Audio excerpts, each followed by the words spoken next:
ಅದಕ್ಕೋಸ್ಕರವಾಗ ನಾವು ಬಂದಿದ್ದೀವಿ.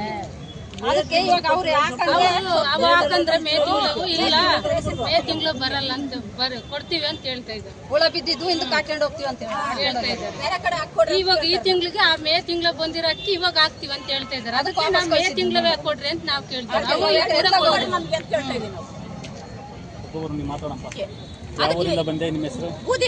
ನಮ್ಮ ಹೆಸರು ಮಂಜಮ್ಮ ಅಂತ. ಅಧಿಕಾರಿಗಳು ಏನ್ ಹೇಳ್ತಿದ್ರು? ಈಗ ಅಕ್ಕಿ ಅಧಿಕಾರಿಗಳ ತಕ್ಕ ಕೇಳ್ಕೊಂಡು ಹೋಗೋಣ ಬಂದಿದ್ದೀವಿ ನಾವು. ಅವ್ರು ಅದೇ ಹೇಳ್ತಾರೆ ತಿಳ್ಕೊಬೇಕು ನಾವು. ಈಗ ಎಷ್ಟು ಜನಕ್ಕೆ ಸಿಕ್ಕಿಲ್ಲ ಅಕ್ಕಿ? ಬೂದಳ್ಳಿ ಗ್ರಾಮದಲ್ಲಿ ಅಲ್ಲಿ ಸೊಸೈಟಿ ಅವ್ರ ಮಾಲೀಕರು ಕೇಳಿದ್ರೆ ಏನ್ ಹೇಳ್ತಾರೆ ಅವರು? ಅವ್ರು ವರ್ಗಾರ ಸರ್ ಮೊದ್ಲಾಕರ್. ಈಗ ಹಳಬ್ರು ಹೊಸರು ಬಂದ್ರಲ್ಲ ಅವರು ನಾವು ವಾಪಸ್ ಕಳ್ಸಿದ್ವಿ. 2 ತಿಂಗಳ ಅಕ್ಕಿ ಹಾಕೊಡ್ರಿ ಅಂತ ವಾಪಸ್ ಕಳ್ಸಿದ್ವಿ. ನೀನು 3ನೇ ತಿಂಗಳ ಅಕ್ಕಿ ಹಾಕ್ತಿವಿ ಅಂದ್ರೆ ಸರ್ ನಾವು ಬೇಡ ಬಾಗ್ಲಕ್ಕೆ ಹೋಗ್ರಿ, ಈ ತಿಂಗಳು ಅವು ಹಾಕ್ರ ಅಂತ ನಾವು ಕೇಳಿದ್ವಿ. ಈ ತಿಂಗಳು ಹಾಕ್ರಿ ಅಂತ ಕೇಳಿದ್ವಿ ಅಷ್ಟೇ.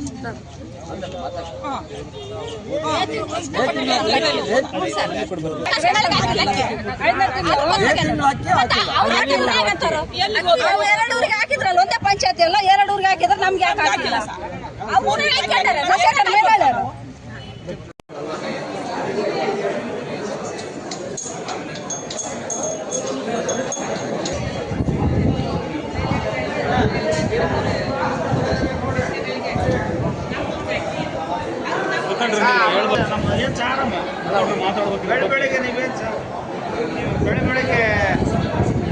ಇನ್ನು ತಗೊಳ್ಳಿಲ್ಲ ಅಂದ್ರೆ ಅದು ಲ್ಯಾಪ್ಸ್ ಆಗ್ಬಿಡುತ್ತಮ್ಮ.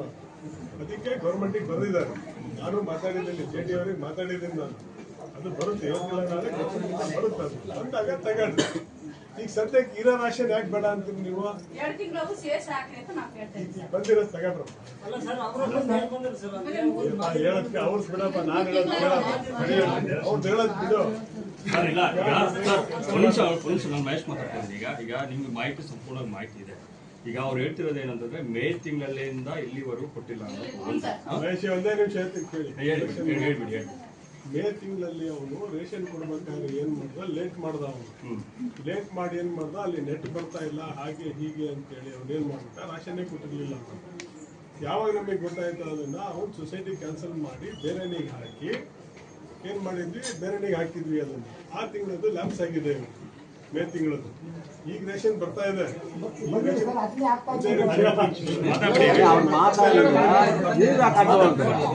ರೇಷನ್ ಹೋದ್ ತಿಂಗಳು ಕೊಟ್ಟಿದ್ದಾರೆ, ಈ ತಿಂಗಳದ್ದು ರೇಷನ್ ಬಂದಿದೆ.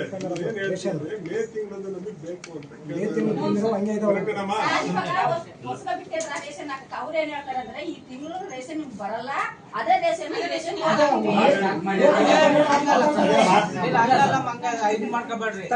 ಜೂನ್ ತಿಂಗಳು ಬಂದಿತ್ತು, ಹೋದ ತಿಂಗಳು ಕೊಟ್ಟಿದ್ದಾರೆ. ಈಗ ಬಂದಿದೆ ರೇಷನ್.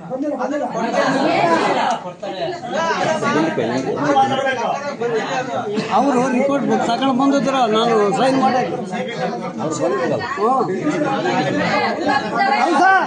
ಸ್ವಲ್ಪ ತಡಿ. ನೀವು ಏನ್ ಹೇಳಿ ಬಂದ್ರಿ ಸರ್?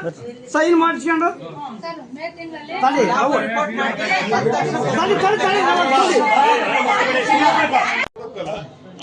ಕೊಡ್ಬೇಕಾಗಿತ್ತು ಅಂತೆಲ್ಲ ಅದನ್ನ ಕೊಟ್ಟಿಲ್ಲ ಅಂತಾನೆ ಅವನು ಅವ್ರ ಮೇಲೆ ಎನ್ಕ್ವೈರಿ ಮಾಡಿ ಅವನಿಗೆ ತೆಗೆದು ಬೇರೆನಿಗೆ ಹಾಕಿರೋದಲ್ಲಿ. ಇದು ಸಮಸ್ಯೆ ಏನಾಗಿದೆ ಅಂದ್ರೆ ಆ ಮೇ ತಿಂಗಳಲ್ಲಿ ಬೇರೆ ಹಳ್ಳಿಗಳಿಗೆ ಕೊಟ್ಟಿದ್ದಾರೆ. ಇವ್ರ ಹಳ್ಳಿಯಲ್ಲಿ 80 ಕಾರ್ಯನೇ ಇದಾವೆ, ಇವ್ರಿಗೆ ಕೊಟ್ಟಿಲ್ಲ ರೇಷನ್. ಮಧ್ಯಾಹ್ನಗಳಿಗೆ ಇನ್ನೊಂದು ಕಸಿಗೊಂಡಳ್ಳಿ 2 ಕಡೆ ಕೊಟ್ಟಿಲ್ಲ ಅಂತ ಅದನ್ನ ಲೆಟರ್ ಬರ್ದಿದ್ದೀವಿ ಅವರಿಗೆ. ರೇಷನ್ ಕೊಡೋದಕ್ಕೆ ಆ ತಿಂಗಳು ಕೊಡೋದಕ್ಕೆ ಅದು ಲ್ಯಾಪ್ಸ್ ಆಗಿದೆ. ಅದಕ್ಕೆ ನಾವು JDಗೆ ಲೆಟರ್ ಬರ್ದಿದ್ದೀವಿ. ನಾವು JDನೂ ಅದು ಕರೆಸ್ಪಾಂಡೆನ್ಸ್ ಮಾಡ್ತಾ ಇದ್ದಾರೆ. ಈಗ ರೆಗ್ಯುಲರ್ ರೇಷನ್ ಬರ್ತಾ ಇದೆ ಅವರಿಗೆ. ಇವ್ರು ಏನ್ ಹೇಳ್ತಿದಾರೆ ಆ ತಿಂಗಳದ್ದು ಬೇಕು ನಮಗೆ ಅಂತ ಕೇಳ್ತಾ ಇದ್ದಾರೆ. ಇದ್ರ ಜೊತೆಗೆ ಇನ್ನೊಂದು ಸಮಸ್ಯೆ ಏನಿತ್ತು ಅಂದ್ರೆ ಮೊನ್ನೆ ಅವ್ರದ್ದು ಯಾರಿಂದ ಬೇರೆ ಬಂದಿದ್ರು, ಅವ್ರು ಕಸಿಗೊಂಡಳ್ಳಿಯವ್ರು ಬಂದವತ್ತು ಇದೆ. ಈಗ ಅಕ್ಕಿ ಹಳೇದಿದೆ ಅಲ್ಲಿ, ಅದು ಬೇಡ ನಮಗೆ ಅಂದಾಗ ಆಯ್ತು ಅದನ್ನು ಶಿಫ್ಟ್ ಮಾಡಿ ಬೇರೆ ಕೊಡ್ತೀವಿ ಅಂತ ಹೇಳಿ ಬೇರೆ ಕೊಡೋ ವ್ಯವಸ್ಥೆ ಮಾಡ್ತೀವಿ.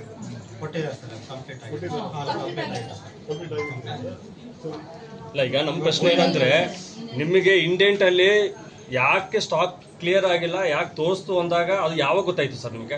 2ನೇ ತಾರೀಕು ಗೊತ್ತಾಯ್ತು, ಅವತ್ತೇ ಒಂದು ಸರ್. ಮತ್ತೆ ಇವಾಗ ಫುಡ್ ಇನ್ಸ್ಪೆಕ್ಟರ್ ಜವಾಬ್ದಾರಿ ಏನು ಸರ್? 2ನೇ ತಾರೀಕು ಫುಡ್ ಇನ್ಸ್ಪೆಕ್ಟರ್ ಜವಾಬ್ದಾರಿ ಏನು? ಫುಡ್ ಇನ್ಸ್ಪೆಕ್ಟರ್ ಜವಾಬ್ದಾರಿ ಏನು? ವಿತರಣೆ ಅವರು ಸರ್, ನಾವು ಗೋಡನಿಂದ ಕೊಟ್ಟ ತಕ್ಷಣ ಅವ್ರು ವಿತರಣೆ ಮಾಡೋದು ಅವರೇ ಜವಾಬ್ದಾರಿ. ಈಗ ಮಾಹಿತಿ ಇದೆ, ಸಮರ್ಪಕ ಕೊಡ್ತಾ ಇಲ್ಲ ಅಂತ ಗೊತ್ತಿದೆ. ಗೊತ್ತಾದ್ಮೇಲೆ ಸಹ ಅಲ್ಲಿ ಹೋಗ್ಬೇಕಾಗಿತ್ತು. ಅದಕ್ಕೆ ಅವರೇ ಕೊಡ್ಬೇಕು ಕೆಲಸ ಮಾಡಿ ನಾನು ಮಾತಾಡಿ ಆದಷ್ಟು ಬೇಗ ಅದೇನು ಕೇಳಿ ನನಗೆ ವ್ಯವಸ್ಥೆ ಮಾಡಕ್ಕೆ ಮಾಡ್ತೀನಿ. ಈಗ ಸರ್ ಒಂದ್ ನಿಮಿಷ